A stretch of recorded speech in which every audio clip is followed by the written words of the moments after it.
Oke, selamat siang teman-teman semua, sahabat channel musik inspiratif. Jumpa lagi dengan saya hari ini di sela-sela kegiatan pekerjaan hari ini. Saya ingin menyapa teman-teman semua. Nah, hampir satu hari sejak kemarin memang tidak ada video yang diposting, dan hari ini saya ingin melanjutkan. Ada satu pembahasan yang mungkin penting menurut saya, bagi kita semua, yaitu tentang pendidikan. Kalau teman-teman lihat di sesi bagian pertama tentang pembahasan tentang pendidikan kemarin, saya sudah menyampaikan tentang pentingnya pendidikan dalam kehidupan kita. Maka hari ini saya ingin menyampaikan bagian yang kedua sebelum nanti membahas tentang teori-teori pendidikan menurut Agustinus. Hari ini saya ingin menyampaikan tentang urgensi pendidikan karakter. Seberapa pentingnya si pendidikan karakter itu bagi kehidupan kita. Jadi teman-teman sahabat channel musik inspiratif, saya berharap ini sebuah pembahasan yang menarik bagi kita sekalian, mengingat pendidikan karakter itu penting, apalagi di zaman setelah COVID. Hampir 2 tahun sekolah-sekolah, bangku-bangku sekolah kosong karena orang lebih banyak belajar secara online. Dan baru hari-hari terakhir ini orang mulai untuk kembali belajar secara offline atau langsung ke sekolah, belajar onsite. Nah, hari ini teman-teman saya ingin menyampaikan tentang yang pertama, urgensi pendidikan karakter dalam kehidupan kita. Nah, teman-teman sahabat channel musik inspiratif, mungkin kalau teman-teman tahu, pada sekitar tahun 1900-an itu pendidikan karakter dan pengembangan sistem nilai siswa hampir menghilang dan lebih banyak menekankan pada akademisi. Jadi orang lebih banyak menekankan tentang pengetahuan, menekankan tentang prestasi, tetapi lupa untuk menekankan tentang pentingnya karakter, pentingnya tata nilai yang perlu diterapkan dalam perilaku kehidupan sehari-hari.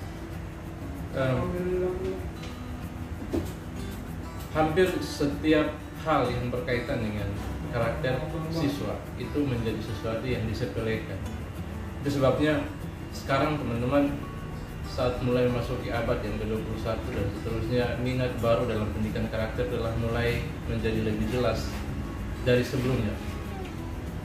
Peristiwa tragis dalam dan sekitar lingkungan sekolah dan peningkatan jumlah kenakalan remaja menjadikan introspeksi pada setiap kita atau semua insan pendidikan, bahwa salah satu yang harusnya menjadi penekanan penting dalam pendidikan anak adalah berkaitan dengan karakter atau sifat dan perilaku anak ini. Nah, teman-teman,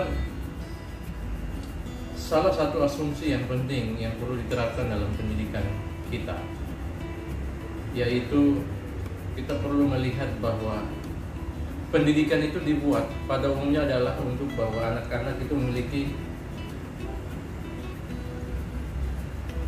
bahwa banyak anak-anak yang memiliki kesalahan dalam penerimaan tentang makna nasihat dan penghormatan, tanggung jawab, kejujuran, kebenaran, kepedulian, kewarganegaraan, dan karakter yang diinginkan, dan lain sebagainya.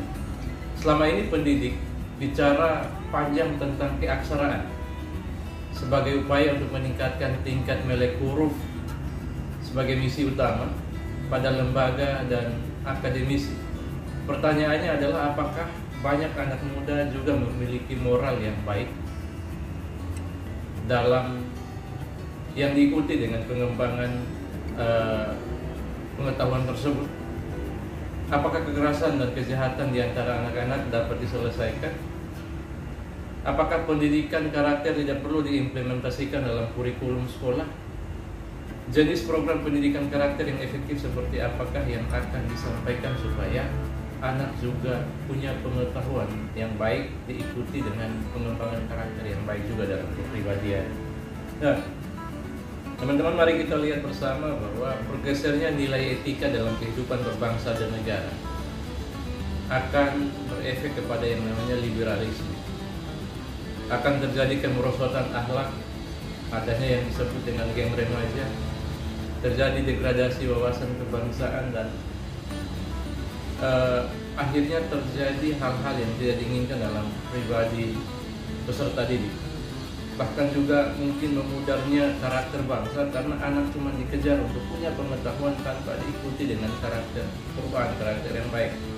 Dan mungkin anak juga akan memiliki sifat yang sangat-sangat pragmatis dalam kehidupan.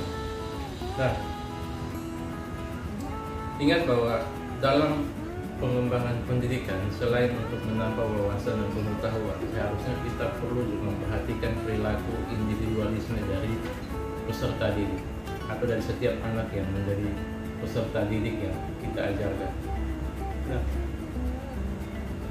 seorang filsuf dari Amerika dan sekaligus sebagai seorang pendidik, yaitu John Dewey, mengambil pendidikan moral sebagai inti dari tugas sekolah. Jadi tugas sekolah atau pembentukan moral dari anak peserta didik itu ada pada sekolah, ada di dalam pendidikan. Selain nanti di dalam keluarga juga itu menjadi sesuatu yang penting, tapi tugas utamanya ada di sekolah. Namun sejak tahun 1930-an, sebagai tujuan terakhir pendidikan di sekolah, perkembangan literasi dasar menjadi prioritas dan pengembangan nilai karakter menjadi yang kedua. Orang akhirnya menganggap lebih penting anak punya pengetahuan, punya kepintaran, lalu pengembangan karakter dari pribadi anak didik itu disepelekan, dianggap menjadi nomor yang kedua atau yang kesekian. Nah, ini menjadi sesuatu yang salah. Dr. Wine berpendapat bahwa kompetensi akademis dan perkembangan karakter tidak saling eksklusif. Artinya bahwa dua-dua sama-sama penting, tidak boleh ada yang lebih diutamakan daripada yang lain. Tapi harus saling melengkapi, karena sekaligus akan menjawab tujuan pembelajaran mengapa, sekaligus juga bagaimana.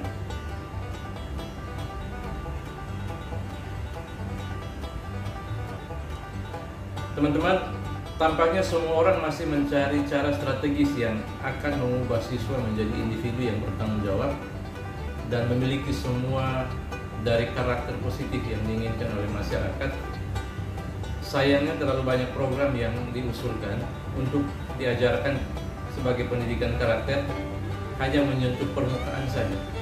Sebagian besar daripada program ini hanya mengajar anak-anak untuk memenuhi aturan daripada membantu mereka untuk mengembangkan karakter independen yang kuat. Sekolah menghabiskan jutaan dolar atau jutaan rupiah untuk program paket yang dirancang untuk mengajarkan pendidikan karakter. Seiring dengan itu, masyarakat tetap harus terus-menerus memproduksi lebih karakter dari siswa. Dan bagaimana caranya mendidik siswa untuk menjadi pribadi-pribadi yang cerdas. Nah, pendidikan karakter seharusnya tidak hanya menjadi kurikulum saja, tetapi bagaimana agar dapat hidup di setiap hari pada anak-anak.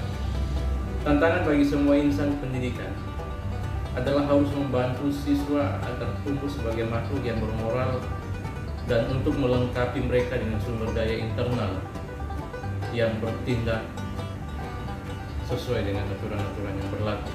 Nah, perlu adanya pergeseran bahwa pendidikan karakter ini adalah sesuatu yang sangat penting dan menjadi sebuah kebutuhan yang dikerjakan tidak saja karena adanya program. Jadi kita tidak hanya menjadikan pengembangan pengetahuan saja sebagai sebuah program yang penting, tetapi pengembangan karakter dari peserta didik juga harus penting. Harus adanya suatu pergeseran bahwa pendidikan karakter harus dipandang sebagai keterpanggilan dari hati dan pikiran agar terjadi perubahan ke arah yang lebih baik. Bagaimana melatih yang mungkin dapat dilakukan menjadi kunci agar menjadi generasi yang lebih bertanggung jawab. Nah, dalam pendidikan yang terpenting adalah otak dan sifat atau sikap. Otak atau pikiran dan hati yang kuat akan bergerak dengan seiring ketika kita menekankan kedua-duanya menjadi penting. Otak dan hati akan membuat seseorang bertutur dan bertindak dengan baik. Pertanyaannya adalah apakah pendidikan kita telah mengakomodir semua bagian di atas?